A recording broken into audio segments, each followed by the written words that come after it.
اس حوالے سے تقریبات منعقد کر رہے ہیں، تو یہ نہ صرف جائز بلکہ خدا تعالیٰ کے حکم کے عین مطابق ہے۔ اللہ تعالیٰ فرماتا ہے وَأَمَّا بِنِعْمَتِ رَبِّكَ فَحَدِّثْ، یعنی تو اپنے رب کی نعمتوں کا ضرور اظہار کرتا رہے۔ حضرت مسیح موعود علیہ الصلوۃ والسلام فرماتے ہیں عجز و نیاز اور انکسار ضروری شرط عبودیت کی ہے، لیکن بحکم آیت کریمہ وَأَمَّا بِنِعْمَتِ رَبِّكَ فَحَدِّثْ، نعمائے الہی کا اظہار بھی ازبز ضروری ہے۔ پھر آپ مزید فرماتے ہیں یہ عاجز بحکم وَأَمَّا بِنِعْمَتِ رَبِّكَ فَحَدِّثْ اس بات کے اظہار میں کچھ مذائقہ نہیں دیکھتا کہ خداوند کریم و رحیم نے محض فضل و کرم سے ان تمام امور سے اس عاجز کو حصہ وافر دیا ہے اور اس ناکارہ کو خالی ہاتھ نہیں بھیجا اور نہ بغیر نشانوں کے معمور کیا، بلکہ یہ تمام نشان دیے ہیں جو ظاہر ہو رہے ہیں اور ہوں گے، اور خدا تعالیٰ جب تک کھلے طور پر حجت قائم نہ کرے تب تک ان نشانوں کو ظاہر کرتا جائے گا۔ پھر آپ فرماتے ہیں یاد رکھو کہ انسان کو چاہیے کہ ہر وقت اور ہر حالت میں دعا کا طالب رہے اور دوسرے اما بنعمت ربک فحدث پر عمل کرے۔ خدا تعالیٰ کی عطا کردہ نعمتوں کی تحدیث کرنی چاہیے، اس سے خدا تعالیٰ کی محبت بڑھتی ہے اور اس کی اطاعت اور فرمانبرداری کے لیے ایک جوش پیدا ہوتا ہے۔ تحدیث کے یہی معنی نہیں ہیں کہ انسان صرف زبان سے ذکر کرتا رہے، بلکہ جسم پر بھی اس کا اثر ہونا چاہیے۔ بس اللہ تعالیٰ نے اپنے جس انعام سے بہراور فرمایا ہے ہمیں اور بغیر کسی روک کے اسے جاری رکھا ہوا ہے اور آئندہ بھی جاری رکھنے کا وعدہ ہے، اللہ تعالیٰ کے شکر گزار بندے بنتے ہوئے اس نعمت کا اظہار کریں تاکہ اس نعمت کی برکات میں کبھی کمی نہ آئے، بلکہ ہر نیا دن ایک نئی شان دکھانے والا ہو۔ جیسا کہ حضرت مسیح موعود علیہ الصلوۃ والسلام نے فرمایا عاجزی اور انکسار شرط ہے۔ ہر احمدی کو ہمیشہ یاد رکھنا چاہیے کہ اس اہم شرط کو ہمیشہ پیش نظر رکھے۔ جتنا ہم اللہ تعالیٰ کے حضور جھکتے جائیں گے، جتنا ہم عاجزی کا اظہار نہ صرف ظاہری طور پر بلکہ دل کی گہرائیوں سے تقویٰ پر چلتے ہوئے کریں گے، اللہ تعالیٰ کے انعام سے حصہ لیتے چلے جائیں گے۔ یہ دن جو آج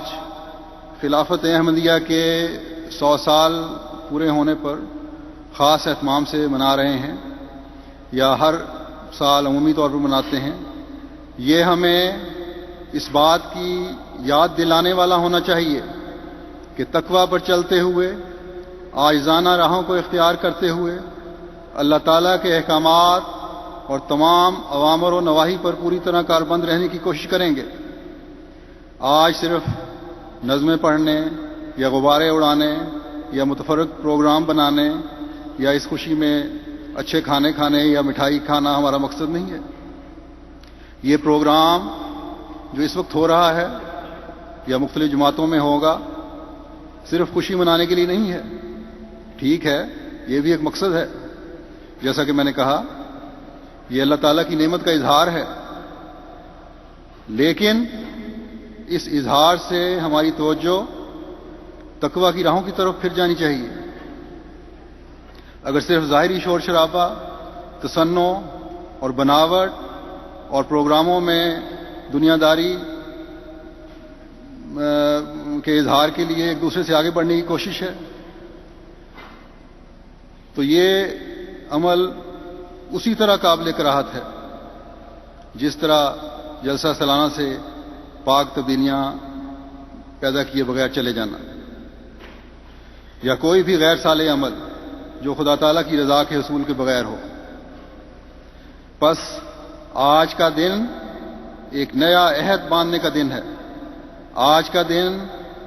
ہمیں اپنی تاریخ سے آگاہ کرنے کا دن ہے۔ آج کا دن ہمیں اس دن کی یاد دلانے کا بھی دن ہے جب افراد جماعت پر ایک زلزلہ آیا تھا، آج سے 100 سال پہلے۔ آج کے دن سے ایک دن پہلے ایک واقعہ ہوا جس نے جماعت کو ہلا کر رکھ دیا۔ 26 مئی 1908 کا دن، جب خدا کا پیارا مسیح موعود اپنے مولا کے حضور حاضر ہو گیا۔ اس واقعے کی خبر اللہ تعالیٰ آپ کو ایک عرصے سے دے رہا تھا، جس کا ذکر آپ نے جماعت کے سامنے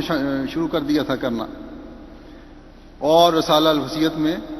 بڑا کھل کر اس طرف جماعت کو توجہ دلاتے ہوئے آپ نے ایمان اور تقوی میں بڑھنے کی خاص طور پر تلقین فرمائی اور جماعت کو تسلی دی کہ یہ نہ سمجھنا کہ میرے جانے سے خدا کا تائیدی ہاتھ تم سے اٹھ جائے گا،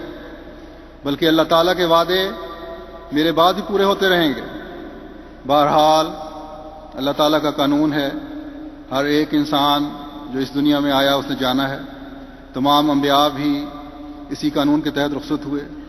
اور اپنے مولا کی ابدی جنتوں کے وارث ہوئے، جس کے لیے وہ بے چین رہتے تھے۔ حضرت مسیح موعود علیہ الصلوۃ والسلام کی زندگی کا ہر لمحہ بھی ہمیں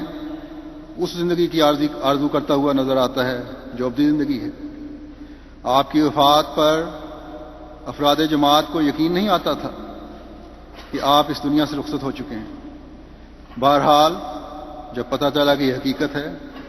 اور حضرت مسیح موعود علیہ الصلوۃ والسلام تو خود ایک عرصہ سے اس خبر کے لیے جماعت کو تیار کر رہے تھے، الہامات بھی اس بارے میں ہو رہے تھے۔ 20 مئی 1908 کو آپ کو الہام ہوا تھا کہ الرحیلو ثم الرحیلو والموت قریب، یعنی کوچ کا وقت آ گیا ہے، ہاں کوچ کا وقت آ گیا ہے اور موت قریب ہے۔ اس بات پر جب احباب جماعت کو یقین ہو گیا کہ یہ بات سچ ہے، بیان کرنے والے بیان کرتے ہیں کہ مغرب کی نماز میں مسجد مبارک قادیان کی چھت پر آہو بکا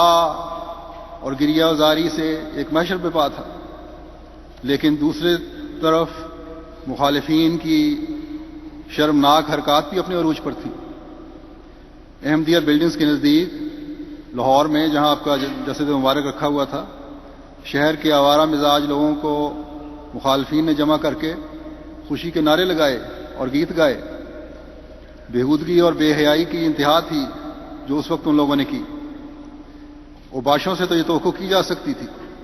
لیکن بعض کم ظرف اور ذلیل اخبار نویسوں نے بھی آپ کی وفات پر خوشی کا اظہار کر کے اپنے کم ظرف ہونے کا ثبوت دیا اور اس بات کا اظہار کیا کہ اب مرزا صاحب کی وفات کے بعد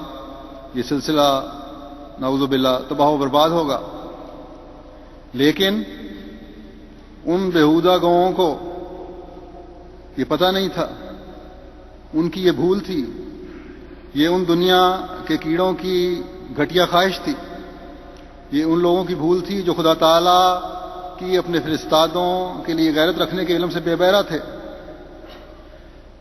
ان لوگوں کی عقل پر پردے پڑے ہوئے تھے اور آنکھیں اندھی تھیں، جو نہیں جانتے تھے کہ یہ شخص جو آج اس دنیا سے رخصت ہوا اپنے آقا و مطاع حضرت محمد مصطفیٰ صلی اللہ علیہ وسلم کی 1400 سال پہلے کی پیشگوئیوں کا مصداق ہے۔ اس شخص نے مومنین کی وہ جماعت قائم کی ہے جس کے بارے میں خدا تعالیٰ نے بڑے واضح الفاظ میں فرمایا ہے کہ میں ایسے لوگوں کے خوف کی حالت کو امن میں بدل دیتا ہوں اور اپنی تائید و نصرت سے انہیں نوازتا ہوں۔ اللہ تعالیٰ نے حضرت صلی اللہ علیہ وسلم کے ذریعے حقیقی مومنین کو یہ خوشخبری دی تھی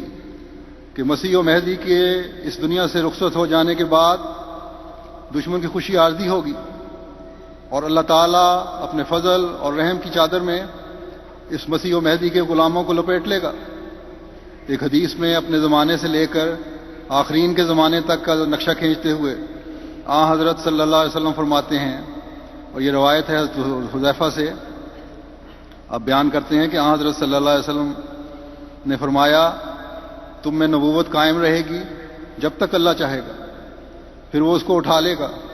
اور خلافت علی منہاج نبوت قائم ہوگی۔ پھر اللہ تعالیٰ جب چاہے گا اس نعمت کو بھی اٹھا لے گا، پھر اس کی تقدیر کے مطابق